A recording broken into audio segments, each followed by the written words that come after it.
নদিয়ার প্রাচীন জনপদ শ্রীধাম নবদ্বীপ। আর এই নবদ্বীপের অন্যতম প্রধান উৎসব রাস উৎসব।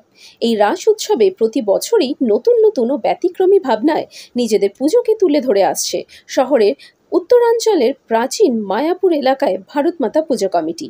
এবছরে তাদের পূজা পদার্পণ করতে চলেছে ৪৯তম বর্ষে। বিগত কয়েক বছর ধরেই বিভিন্ন থিমের ভাবনায় তাদের পুজো তুলে ধরে সকলে প্রশংসা কুড়িয়েছে এই পুজো কমিটি। এবারে তাদের ভাবনা কাঁটাতার। পুজো কমিটির সদস্য তথা মণ্ডপ শিল্পী রাজু সূত্রধর জানান, বর্তমান সময়ে বিভিন্ন সীমান্তবর্তী এলাকায় সাধারণ মানুষ, বিশেষ করে কৃষকদের জীবন যন্ত্রণার বাস্তব চিত্রটাই ফুটিয়ে তোলার চেষ্টা করা হয়েছে ও বিভিন্ন সময় বিভিন্ন কারণে নিজেদের জন্মভিটে ছাড়া দেশান্তর হতে হয়েছে অসংখ্য সাধারণ মানুষদের। পাশাপাশি তিনি আরও জানান, আমাদের প্রতিমাতেও থাকছে ভিন্ন ভাবনায়, যেখানে ফুটিয়ে তোলা হবে দেশ মাতৃকার কাছে সাধারণ মানুষের আকুতির কথা বলা। মোটের ওপর গোটা মণ্ডপটাকেই সীমান্তবর্তী একটা গ্রামের পরিবেশের রূপে তুলে ধরার চেষ্টা করা হয়েছে এবারের ৪৯তম বর্ষের পুজোয়। শুধু পূজা নয়, পুজোকে ঘিরে থাকছে ৭ দিনের আনন্দ মেলারও আয়োজন। নবদ্বীপের ঐতিহ্যবাহী রাস উৎসবে প্রাচীন মায়াপুর ভারত মাতা ক্লাবের এই পুজো মণ্ডপ কতটা মানুষের মনে জায়গা করে নিতে পারবে সেটাই দেখার। Bureau report, news Bharat 24 hours. কাঁটাতার হলো সীমান্তবর্তী যে প্রত্যন্ত গ্রামগুলো আছে বা যে অঞ্চলগুলো আছে, সেই অঞ্চলগুলোর একটা অনেক সমস্যা থাকে কৃষকদের ক্ষেত্রে, বিশেষ করে বলতে হয়।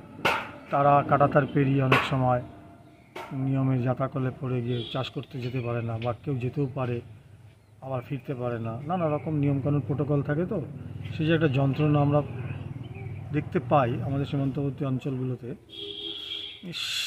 সেরকমই একটা দৃশ্য আমাদের এখানে ফুটিয়ে তুলবার চেষ্টা করেছি।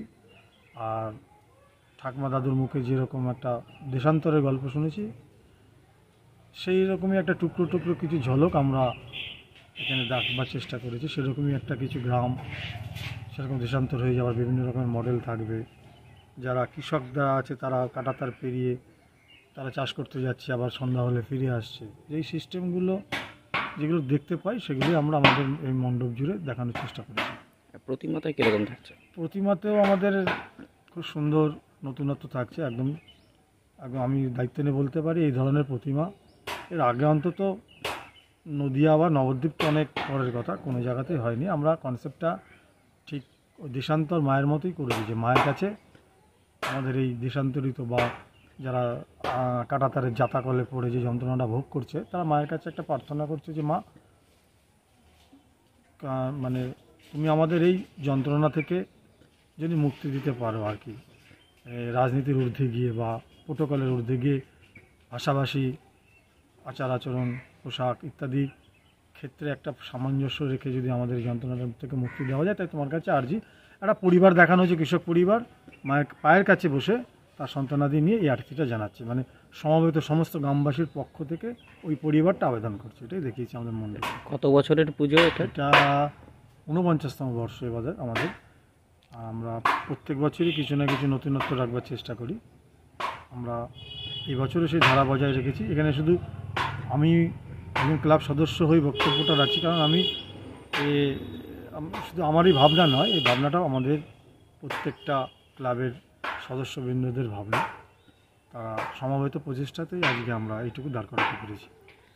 কতজন ধরে কাজ করছে এবং কতদিন ধরে? প্রায় 1 মাস হয়ে গেল, 1 মাসের উপরেই হলো। কালকেই আমরা আমাদের একদম টোটালটাই হ্যান্ড ওভার হয়ে যাবে। আর জনতার জন্য আমরা বৃহস্পতিবার দিন ওপেনিং করে দেবো। আমাদের ওপেনিং আছে বৃহস্পতিবার। আপনার নাম আর পরিচয়? আমার নাম রাজু সূত্রধর। আমি একজন, আমার পরিচয় হলো আমি থিম শিল্পী একজন। তার থেকে বড় পরিচয়, আমি পাড়ারই ছেলে, এক ক্লাবেরই একজন অ্যাক্টিভ সদস্য। আর এটুকু বলতে পারি যে সমস্ত দর্শনার্থীরা আমাদের অ্যাডভান্স আমি অগ্রিম রাসের শুভেচ্ছা জানাই। তারা প্রত্যেকে আসুন, আনন্দ উপভোগ করুন এবং নতুন কিছুর অভিজ্ঞতা নিয়ে ফিরুন, এটাই আমরা বলতে চাই।